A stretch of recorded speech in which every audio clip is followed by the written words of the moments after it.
Hello all, and welcome to tonight's comparison review. It's a little bit past 8:45 in the evening, and yeah, I wasn't quite expecting to do this until literally yesterday, when my dad texted me a picture of this little bottle right here. And this is the Broadbent Madeira Boal, 10 years old.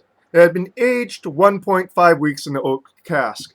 Now, not really aged. He was using it to season the barrel for the whiskey. But, he saved the wine after. So it's going to be really interesting here because I still got a quarter bottle of the Broadbent Madeira left here. And yeah, I am looking forward to this tasting. Now, this one's been sitting outside of the refrigerator trying to get the temperature lower, and this one's been sitting inside the freezer trying to get the temperature higher. So hopefully we'll go and, you know, split the difference here in between temperatures. And of course, first of all, I'd like to go and thank Randall for providing this wonderful sample here for me to do a comparison review of. I'm absolutely adoring it, and I absolutely adore this wine.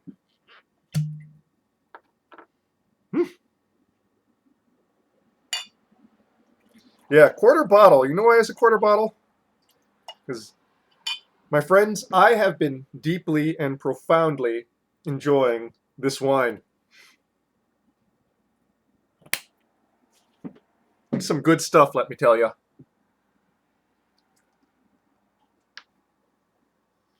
Okay, now the coloration I don't expect to be very different, so I've got to be very careful about which side I'm putting which on.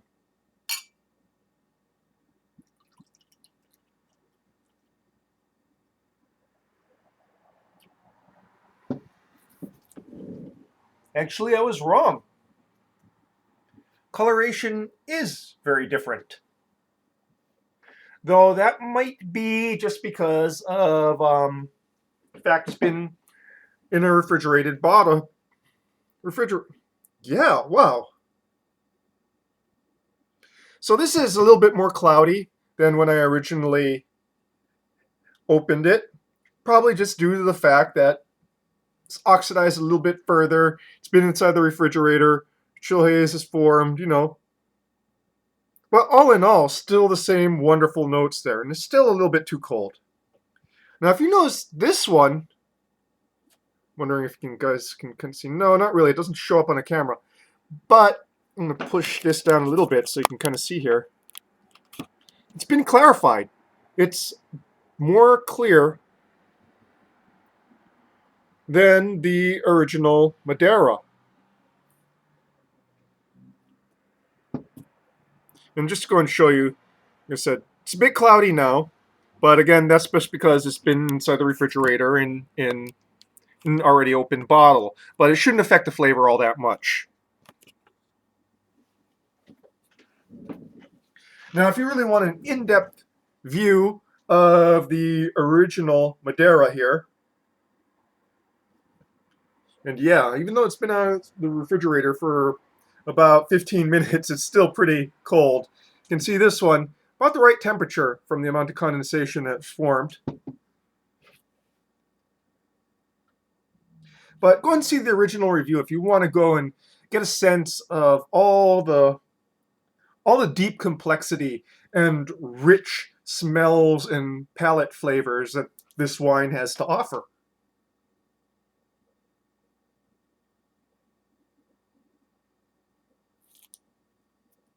In the already open bottle, a lot more of the nuttier and chocolate notes are a bit more apparent than the raisin and treacly notes, but they're still there.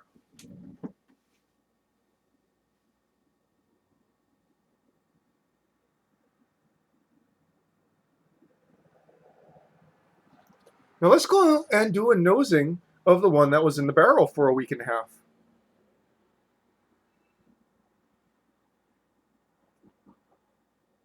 Wow, it is changed by quite a bit.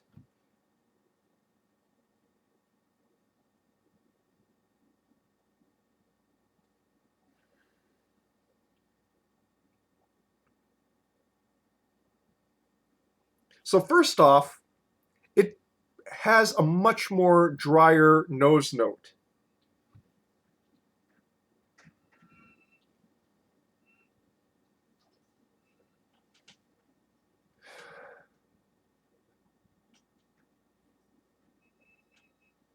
There's a woodiness there, but instead of like the wood char that it imparts into the whiskey, it has much more the scent of freshly cut wood now.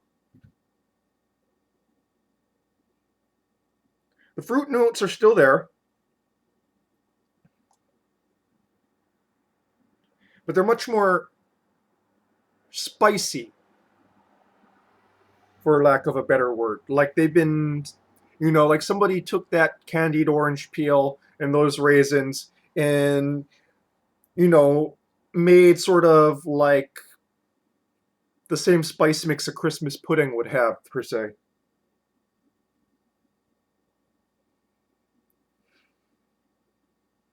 And now that's really coming to fore.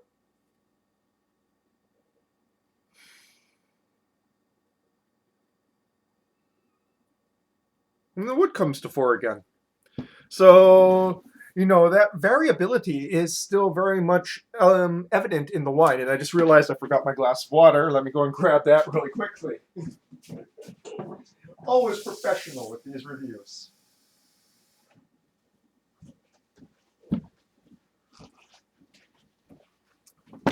Yeah.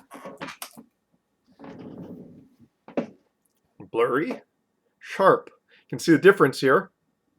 And coloration by good deal.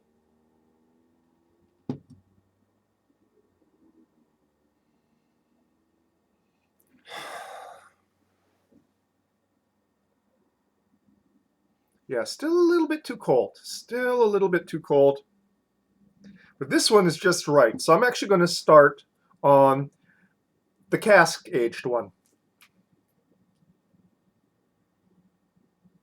Oh, now there's a nice caramelized note emerging. Very, you know, strong, sweet caramelized note. Like, mm, somebody cooking sugar. Mm.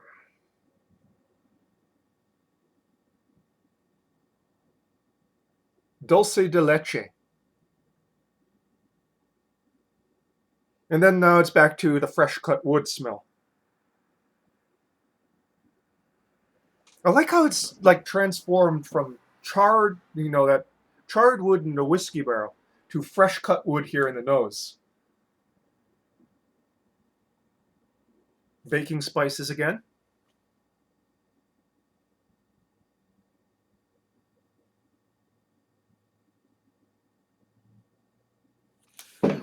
Now, let's go on to the palate.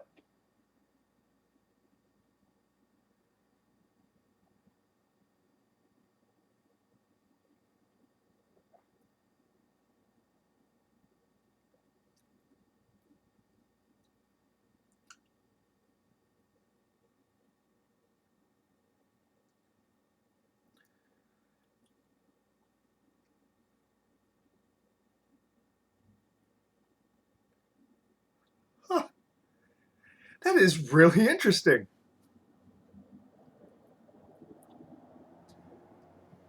The long finish is very evocative of oatmeal raisin cookies with like a dusting of brown sugar to it. Or maybe molasses, like somebody put some molasses into a mix of a good oatmeal raisin cookie. Very long finish, but very evocative of that in the long finish.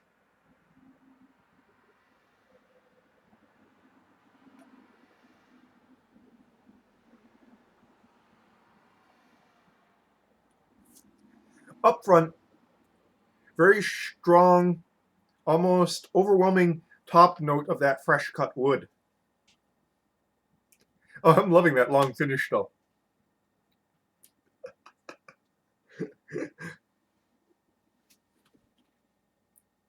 The alchemy of a good liquor inside of a barrel is just amazing.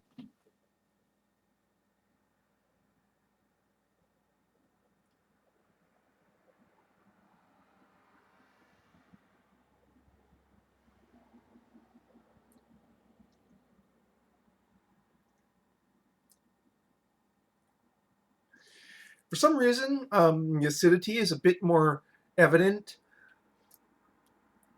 Not so much in throughout the tasting, but up front. Not, it's not disturbingly so. It's just a bit more so than in the original. We'll go back to the original for comparison here.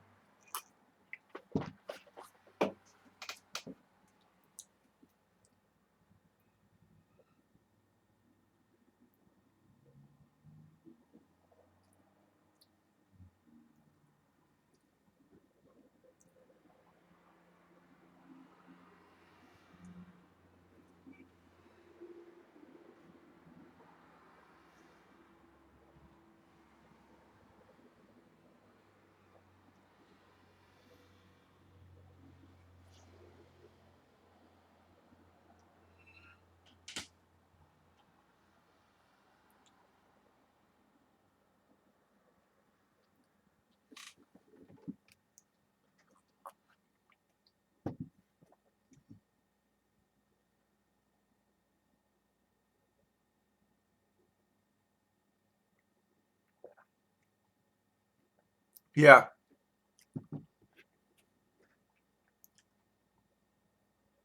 Huh. Now that I've gone back to it, I noticed that it's taken a much stronger citrus tang in the mids. So it's no longer like just dried orange peel. It definitely has like a whole, I don't know.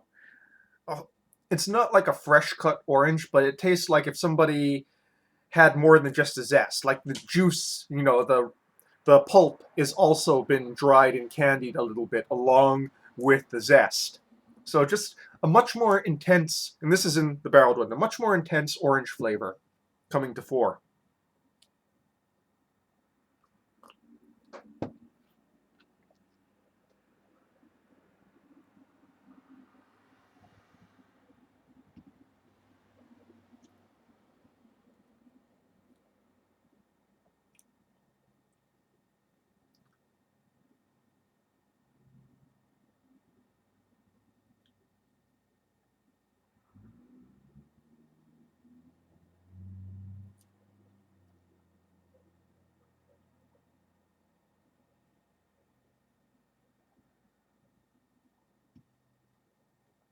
Yeah. From a bottle that's been opened and sitting for a while, still good. With a regular wine, there would be a very noticeable decline in quality after about a week. This is still good, but the flavor profile has changed a bit. Much more nutty. And a bit perceptibly drier, and I'm not sure why that is. That shouldn't have changed all that much because sugar level's not going to change. But I do think, even though the acidity in this, the barrel version, is higher, this one also seems to be about equal now, honestly. It's just like the changes it's undergone have just made that acidity a bit more noticeable.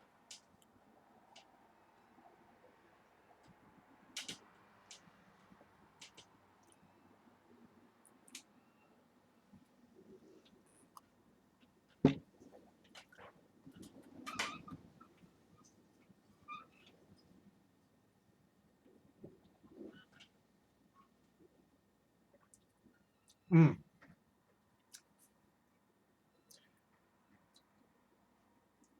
Some chocolate notes emerging there in the front to mids,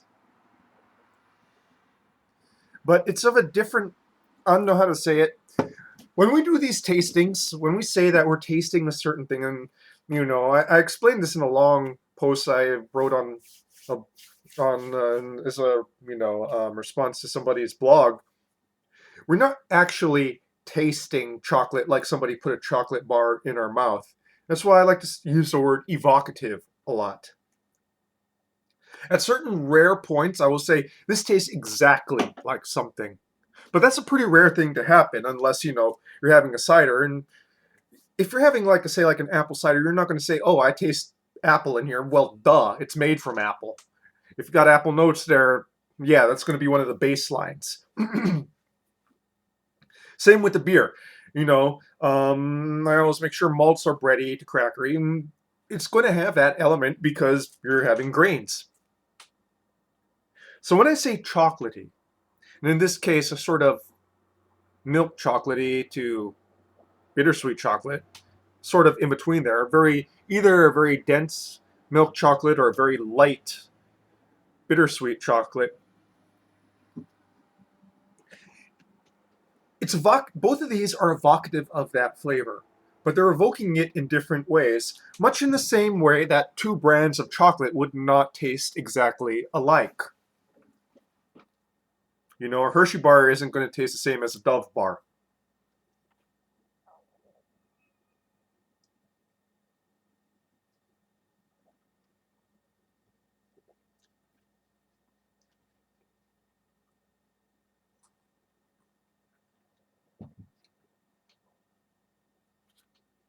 All in all, though, I have to say I am quite enjoying this, my friends.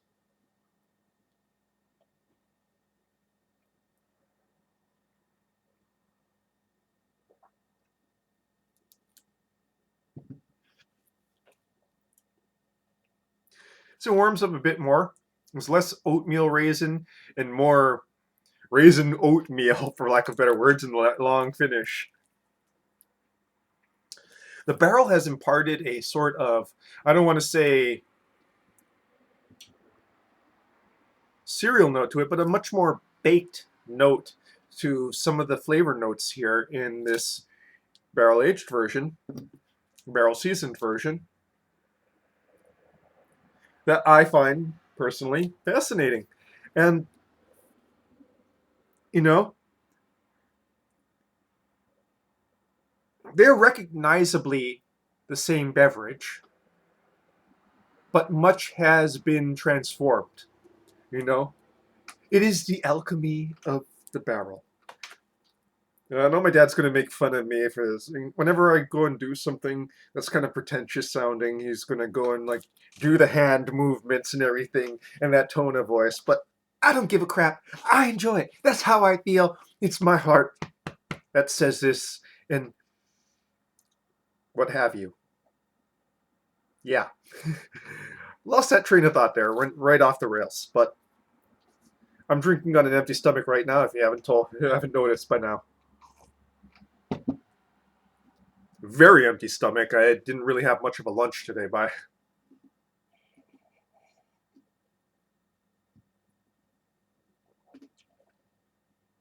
now, this is at the perfect temperature. Took long enough, but now it's at the perfect drinking temperature.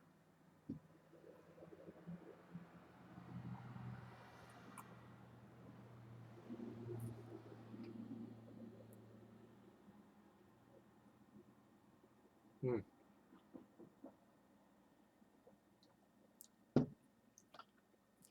So, getting near the 20-minute mark here, I want to go and just emphasize that these taste very different. But the complexity and bold flavor and bouquet notes of the original wine have carried over to the barrel seasoned version in the sense that there's these notes, and each time you go back, you see a different facet of that note, but they're different. They've been transformed in a way that makes them very, what's the word I'm looking for here? Very, my brain is stuck on qualitatively, but that's not the word. Um, quintessentially different. Quintessentially different. Still as enjoyable, but very different. Still complex, but very different. And I'm just hammering on that quite a bit. Well, at this point, I believe I am well inebriated enough to go and kind of like not continue this review and kind of just show you, what a lightweight I am when I got no food in my gut. You know what I mean? Again, I'd like to thank Randall for this wonderful sample, which will be finished tomorrow because I'm going to go and finish this up tomorrow because, I got, let's see here, well,